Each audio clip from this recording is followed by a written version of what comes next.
처음에는 기술 기반의 제품이다 보니까 성능이 좋으면 다 사겠지라는 이제 모든 기술 기반 사업을 하시는 분들의 생각과 똑같았었는데요. 성능이 좋아도 특히 B2B나 B2G는 거기에서 원하는 무언가를 이렇게 갖춰주지 못하면 그냥 기능이 좋은 것들은 크게 중요하게 생각하지 않으시더라고요. 그래서 저희가 이제 민간 쪽과 이제 정부 쪽으로 나누어서 영업을 전개하고 있는데, 민간은 결국 저희는 건물에 설치를 하는 설비이다 보니까 그 건물에 새들어 있는 사람들이 중요한 게 아니라 그 건물주가 상당히 중요하더라고요. 근데 건물주 같은 경우에는 우리 건물이 미세먼지 관리가 된다라는 포인트로는 움직이지 않으세요. 특히 어떤 분들은 대한민국은 실내 공기질 관리법이 있기 때문에 미세먼지 수치가 높으면 과태료를 물게 돼 있거든요. 그래서 그런 쪽에다가 과태료를 물 수 있으니 저희 거를 설치하십시오 라고 얘기했더니 그냥 과태료를 내겠다고 이렇게 말씀을 하시더라고요. 그런데 그냥 일반 건물주보다 조금 더 올라갔더니 이제 수많은 건물들을 가지고 있는 자산운용사들이 있는데,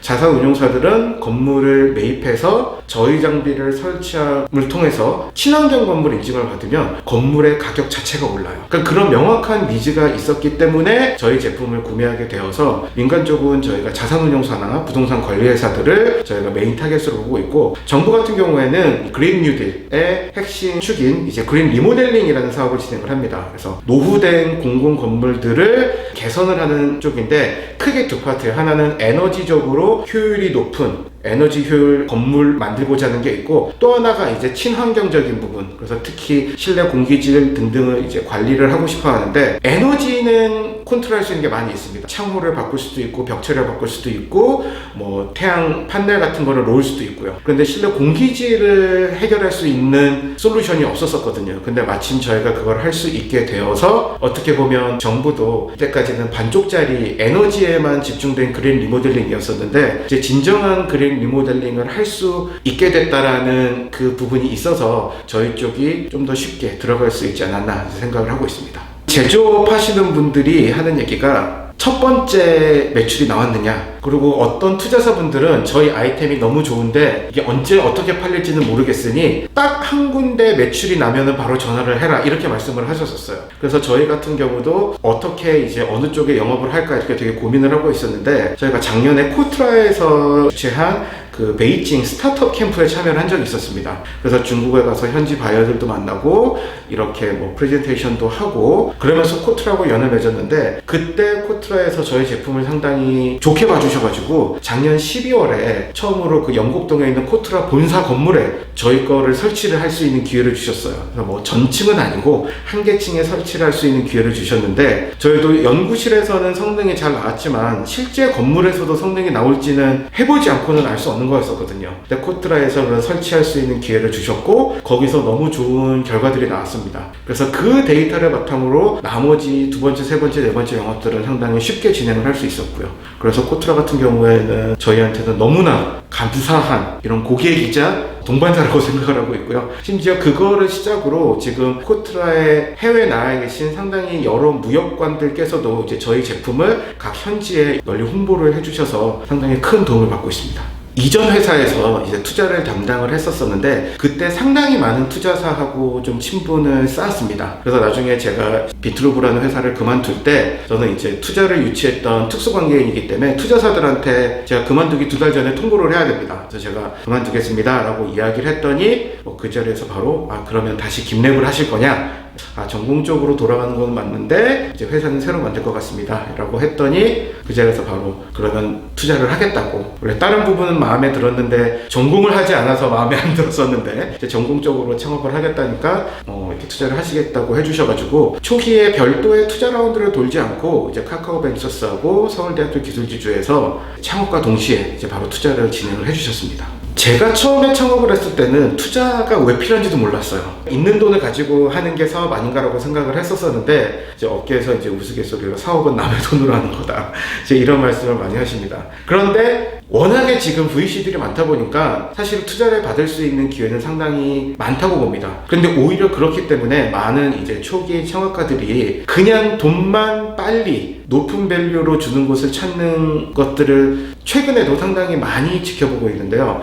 처음에 투자 받았을 때가 끝이 아니거든요. 그거 어떻게 보면 시작이고 앞으로 어떻게 성장해 나갈까를 고민을 해야 되는데, 사실 스타트업 혼자만으로 성장하는 데는 한계가 있습니다. 그러면 바깥에서 스타트업을 가장 확실하게 도와줄 수 있는 우리 편이 바로 투자사인데, 그렇기 때문에 우리 업종을 잘 이해하고 있는 투자사인지, 그리고 두 번째, 세 번째까지 투자를 해주거나 그런 쪽을 잘 이렇게 소개를 시켜줄 수 있는, 연결을 해줄 수 있는 곳인지가 상당히 중요하다고 생각을 합니다. 저희는 뭐 운이 좋게 저희 첫 번째 투자사들이 6개월도 안 돼서 바로 두 번째 후속 투자까지도 이어주셨고, 그 투자사들이 이제 소개를 시켜줘서 추가적인 영업을 하거나 아니면 어떤 제조 파트너가 된 경우도 상당히 많았습니다. 그래서 새롭게 지금 창업을 하시는 분들도 그냥 돈 빨리 주고 많이 주는 데가 중요한 게 아니라 실제로 우리 회사에 도움을 줄 수 있는지, 함께 할 수 있는지를 꼭 따져보셨으면 좋겠습니다.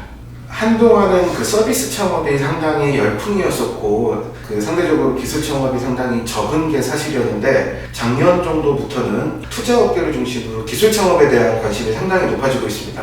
그래서 기술 창업을 생각하신다면 지금 상당히 좋은 시기임에는 틀림이 없어요. 그런데 문제는 이렇게 소위 쏴줄 수 있는 돈도 많고 빅3 사업처럼 이렇게 정부의 지원 프로그램도 상당히 많은데, 오히려 역설적으로 기술 사업을 제대로 준비하고 있는 팀들이 생각보다 많지는 않은 것 같습니다. 그래서 오히려 기술 창업들은 조금 더 오랜 기간을 두고 조금 더 확실하게 준비를 해서 시작을 하셔야 되지 않을까 싶고, 다행히도 이제 주변에 그걸 뒷받침할 수 있는 여건들은 많아졌기 때문에 상당히 지금 좋은 분위기고, 그래서 그런 성과를 내고 있는 회사들도 이제 하나둘씩 나오기 시작하고 있는 것 같습니다.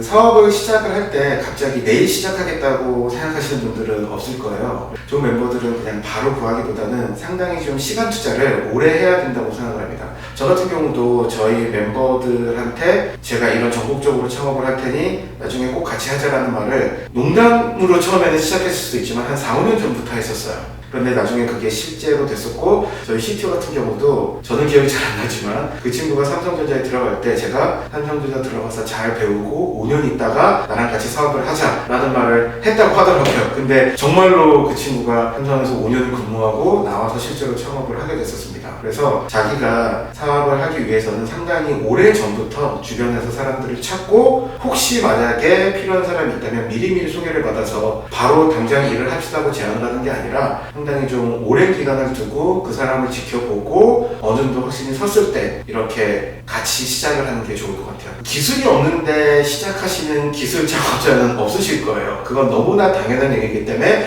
기술을 잘 가지고 있어야 되는 거는 뭐 사실 두말할 필요가 없지만, 저는 두 가지 정도를 조금 당부드리고 싶은데, 첫 번째는 그 기술을 결국 보호받기 위해서는 작은 회사들하고 싸우는 게 아니거든요. 이제 큰 회사들하고 싸워야 되는 거기 때문에 특허에 관련된 부분을 좀 과하다 싶을 정도로 많은 비용을 들여서 준비를 좀 하셨으면 좋겠고, 저희 같은 경우에는 정말 조그만 스타트업이었지만 처음에 핵심 특허 5개를 쓰고 해외 출원까지 하는데 총 2억 원의 금액을 썼거든요.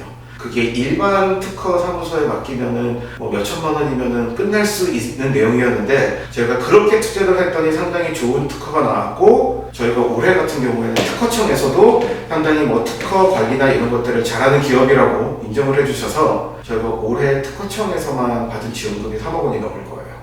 그래서 특허는 드리는 만큼 나중에 가져오실 수 있으니 꼭 신경 쓰시면 좋겠고, 기술이 중요한 게 아니라 그 기술로 어떤 사업을 해서 어떻게 돈을 벌 건지를 최소한 시뮬레이션은 해보시고 사업을 시작하셔야 좀 더 빠르고 실질적인 회사 운영을 할 수가 있지, 그냥 기술 개발이 좋아서 난 좋은 기술을 만들 거야 라고 하면은 그거는 쉽지 않을 것 같습니다. 그런데 그냥 기술 개발에만 초점을 맞추시는 경우가 많아요. 그래서 처음에 회사를 만드시는 순간에 내가 이걸로 어떻게 수익을 낼 수 있는지에 대한 고민을 꼭 한번 해보시고, 그 기술이나 수익을 낼 수 있는 모델까지도 전부 다 특허로 보호를 받은 다음에 시작을 하시는 게 좋지 않을까 생각을 합니다.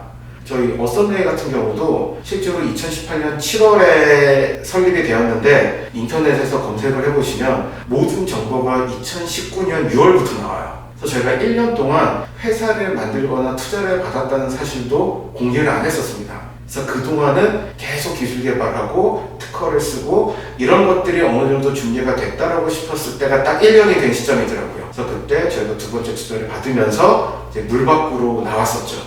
그러니까 저희가 이제 이 세상에 오픈이 된 거는 사실은 1년이 채 안 됩니다.